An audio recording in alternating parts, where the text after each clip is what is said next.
Gentry.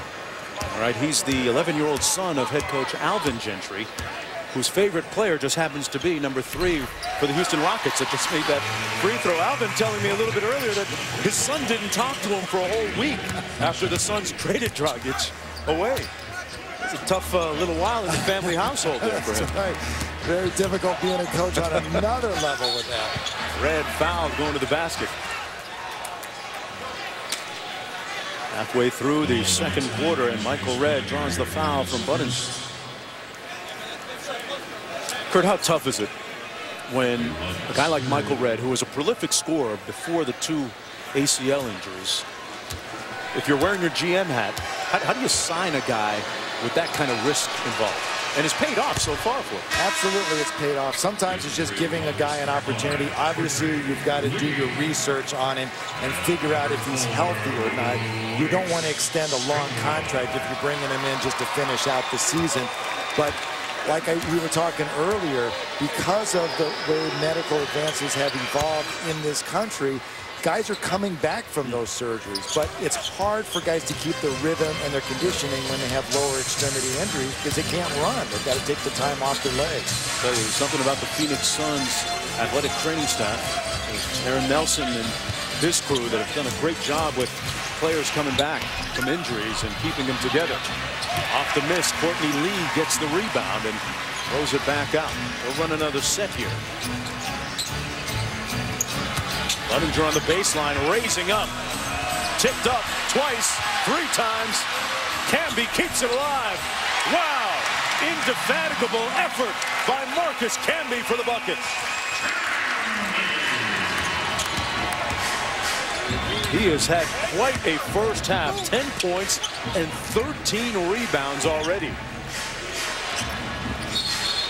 Telfair whistled and a foul called on Dragic. Tell you what, we've been talking about the old guys for Phoenix. What about Marcus Camby tonight, Kurt? Oh, he's playing an exceptional ball game. This inside scoring for the Rockets is going to kill the Phoenix Suns in this ball game. Dudley with a nice pump fake. Gortat has to fire at the buzzer. It makes a huge difference in your offense when your big guys can step away from the basket and knock down shots, because their defenders are usually concentrating on protecting the basket. Then they've got to worry about you hitting those shots. It causes defenses a lot of problems. And there, Steve Nash getting fueled by his pupil on the nice little up fake by Goran Dragic.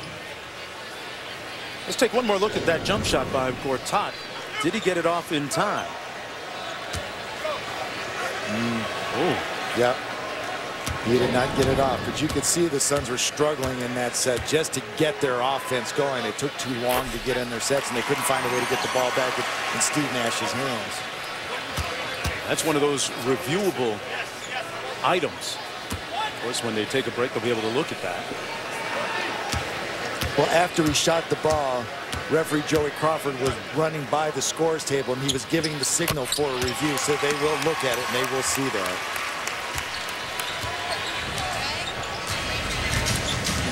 Here's Nash working against his former understudy and pupil Dragic. Nash into the paint. Gortat from the other baseline, this time misfiring.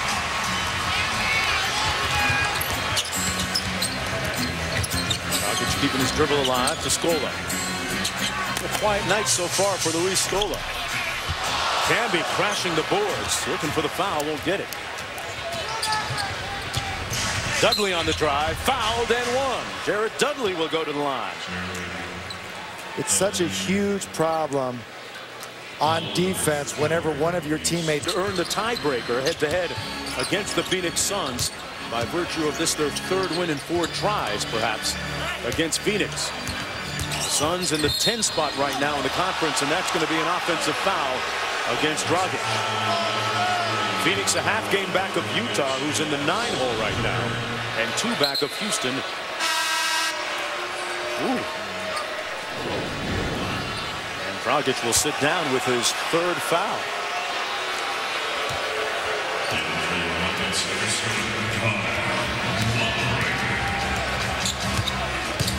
Rockets sits down with 9 points.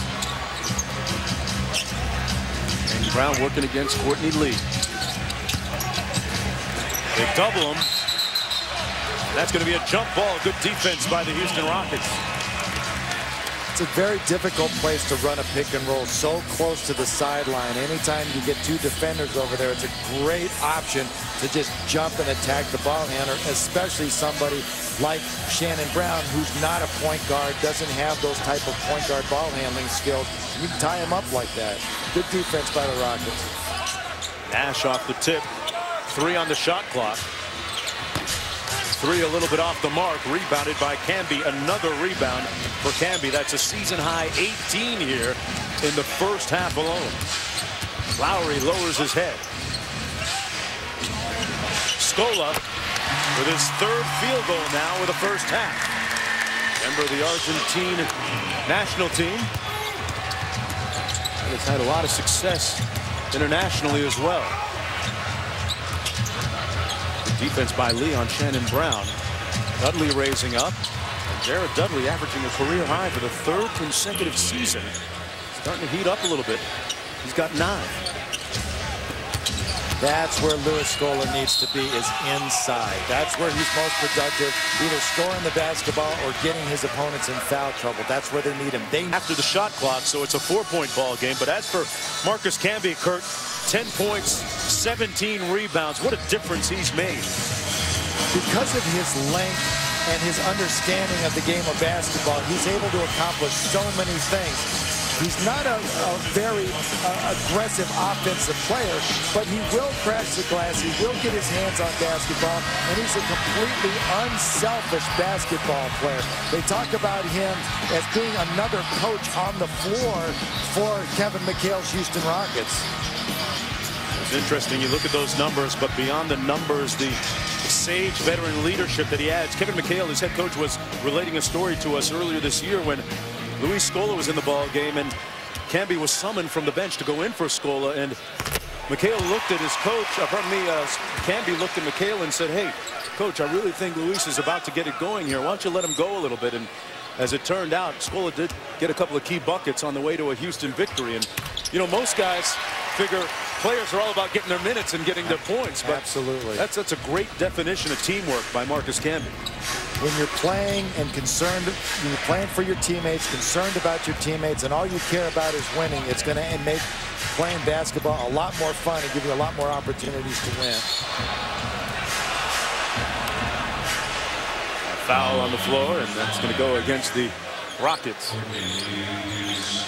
It's against Courtney Lee. That's his 2nd personal foul. 2:18 to go here in the first half. Houston with a 6-point lead.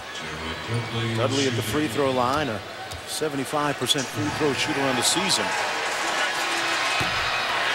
Alvin Gentry talked about the difficulty, Kurt. You've been there, your coach, having Shannon Brown now in the starting lineup and trying to find shots for Dudley. How do you do something like that? Well, if you're looking at a ball game and you're seeing a player get shots out of the motion of the offense, you don't worry about it. But if he's not getting at it, the ball's not finding him, then you've got to find ways to get offensive players involved, and that means you're running plays for them. And when you have a player like Red, you can run pin-down action for him. You can bring him off of screens, pick and roll. A lot of those actions help out an offensive player find a rhythm. Once he's got that rhythm, then you can start going away from him again. He's got 8 field goal attempts tonight, Dudley does, as Budinger knocked down the last field goal for Houston. Folks, coming up at the half, it's the Toyota Halftime Show. East playoff contenders in action time, including the Celtics up in Toronto and the Miami Heat back on the floor. And the Heat just 5-6 in their last 11 games. Don't forget, you can see them coming up this weekend on ABC as they take on the New York Knicks. And what are your thoughts on the Eastern Conference and the top part of that with Chicago and Miami? How revealing was that last night? It's very frustrating to watch the Miami team play because when you see their greatness, you see them playing defense, you see them out in transition, but you can also see their limitations when they go to a half-court situation. If you can get back and make the Miami Heat play half-court offense, they really struggle. There's nothing in their secondary flow offense. They struggle in their half-court sets, and teams are figuring that out. So they're making them play half-court basketball, and they're finding it very difficult to score, and they're getting no help from their bench. Lowry off of Houston's bench tonight, missing that time, and 1:40 to go. A 6-point lead for the Houston Rockets, looking for their 5th win in their last 6 outings. Gortat cross court to Frye. Good ball movement. Well, Dudley got a nice touch. He made the most of it, too. Jared Dudley with double-figure scoring now. He's got 13 to lead the way for the Phoenix Suns. So shots not an issue tonight. Parsons out top.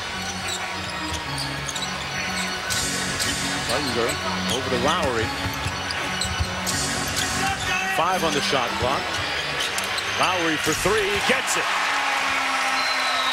That was a great shot by Lowry, but the whole sequence was started by Steve Nash getting broken down. When you look at a 38-year-old point guard, it's very difficult to stay in front of players one-on-one. That whole sequence, Steve got broken down on baseline penetration. It opened the shot for Lowry. Brown on the baseline, 4 on the shot clock. Frye, and it's a 3-on-1 for the Rockets. And broken up nicely by Dudley, out of bounds. It'll be Phoenix basketball. So the Rockets with a golden opportunity there, unable to convert. Channing Frye, who saved that basketball going out to half court, his coaching staff was telling him, if you're going to save the ball, throw it towards the hoop. Don't throw it towards your opponent's hoop. 30 seconds to go in the first half. Frye on the block, taking advantage of Chandler Parsons and put him in the hole. That's where Channing Frye can be very beneficial to the Suns. If he's got a big player on him, go outside and shoot threes. If he's got a smaller player on him, take him inside. Use your length, use your strength against him. Nice post-up move by Frye. A 1-second difference between the shot clock and game clock. Lowry out front. Marcus Camby for 3. Hey, why not? He's had a good and hot shooting first half. Marcus Camby with 10 points and 18 rebounds for the Houston Rockets.